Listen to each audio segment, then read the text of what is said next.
Welcome to the T-Level Healthcare Science Core Assessment Employer Set Project. Task 1, Research Literature Review, Task Overview. In this presentation, we will guide you through the details and key considerations for Task 1. Please remember that the information provided here is based on data available as of September 23 and may not reflect future changes to guidance documents. Always refer to the most up-to-date guidance. Let's begin with an overview of the Task 1. So Task 1 is the synthesis task and it plays a crucial role in the ESP. Let's delve into the specifics. Task 1 requires students to complete research that is focused around collating information and data from a range of literature resources, alongside the knowledge they have received during their learning throughout the qualification. Students are required to work independently under supervised conditions. Students must complete this task within 5 hours and manage how they will spend their time using the Task 1 guidance. Students will have access to the project brief, computer access, NCFE provided literature database, which is in the project brief, and any other resources stated in the provider guide for each specific assessment series. The evidence that the students will produce will be literature review and browsing history. Any other evidence stated in the provider guidance for each specific assessment series. And understanding how Task 1 fits into the broader picture, it becomes clear that each subsequent task relies on the foundation laid in the initial stage. Task 2, which involves the creation of a quality improvement report, necessitates comprehensive research.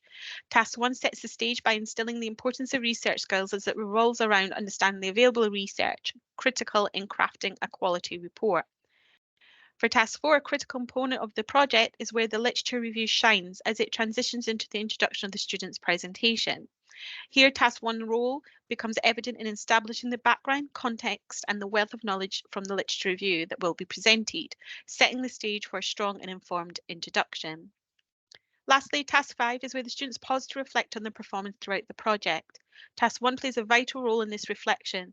The ability to understand and analyse existing research honed in Task 1 contributes to their critical evaluation of their performance, adding depth and insight to this crucial self-assessment. Therefore, Task 1 acts as the cornerstone upon which the subsequent project tasks are built, providing the knowledge, skills, and awareness necessary for the successful completion of each stage. Task 1 offers an opportunity to demonstrate various core skills, including researching, problem solving, and reporting and presentation skills.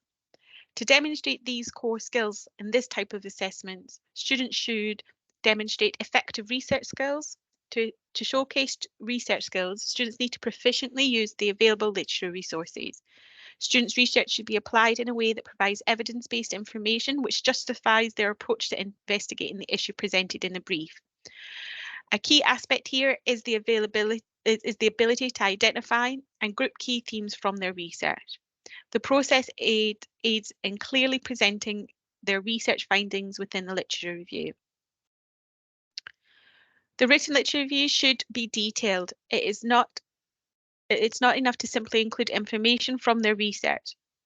Their review should also provide clear explanations and justifications. Avoid offering descriptive responses that merely repeat quotes from their sources.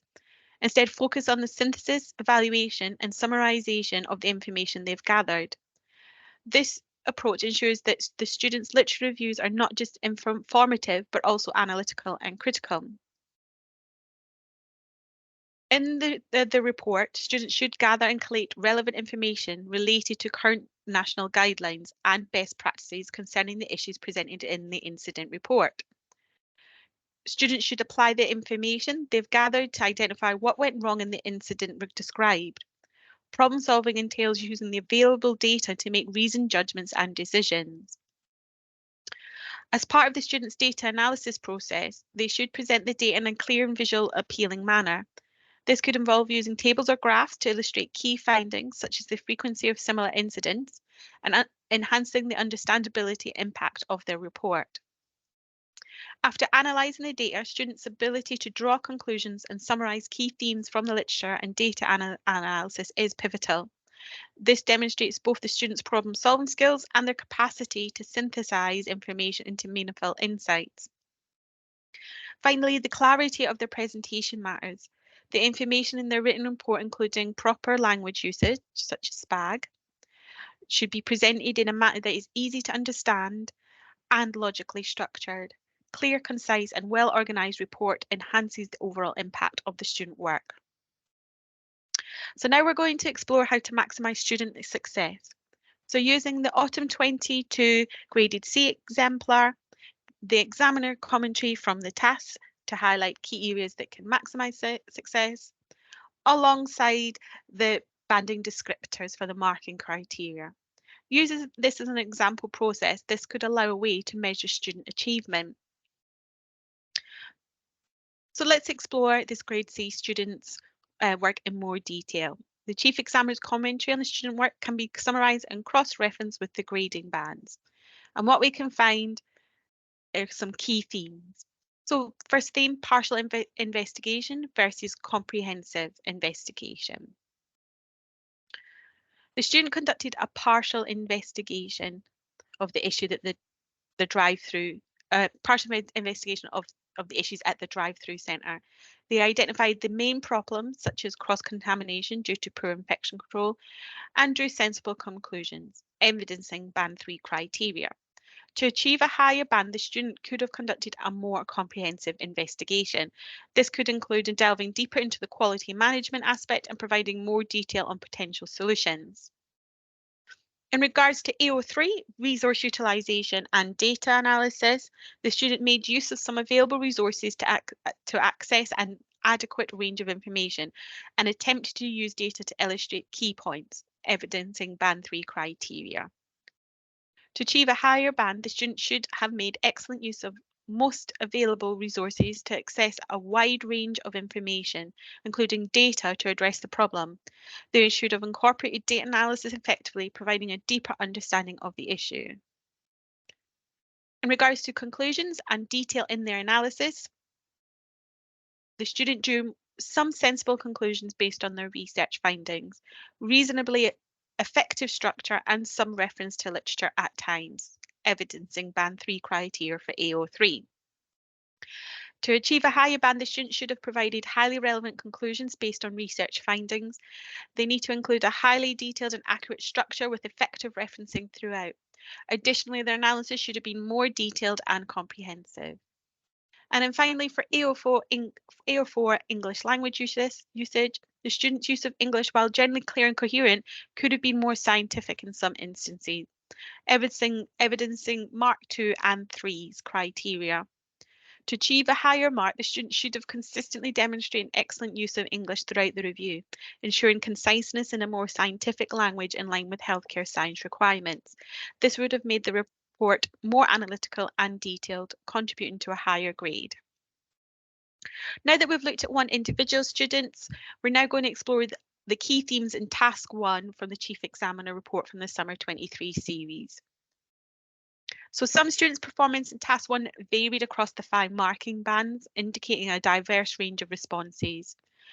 All students managed to achieve at least 2 out of 4 marks for their use of English, demonstrating a basic level of language proficiency. Higher scoring students effectively used the provided online resources and linked them to the specific case study. They demonstrated an understanding of the varying quality of online sources.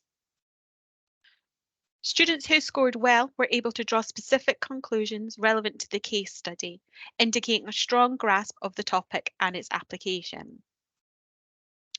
Low scoring students included excessive background information from the case study that did not contribute to their marks.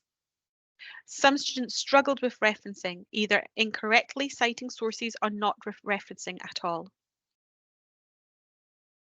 So in summary, Task 1 of the Healthcare Science Core ESP underscores the importance of students' performance in Task 1 exhibited a wide spectrum, being across the 5 marking bands. This diversity emphasises the range of responses and outcomes reflecting different levels of success. High-scoring students successfully excelled in their use of online resources, effectively connecting them to the case study. They demonstrated an understanding of source quality and relevance, showcasing the ability to gather pertinent information. Students faced challenges when drawing relevant conclusions. Some provided limited or superficial analysis, impacting the overall depth and comprehensiveness of their work. And a common hurdle students encountered was referencing. Issues range from incorrect citations to missing or insufficient referencing, highlighting a need for improvement in properly citing sources and acknowledging references. Thank you for watching. We wish you success in the T-Level Healthcare Science Core Assessment Employer Set project.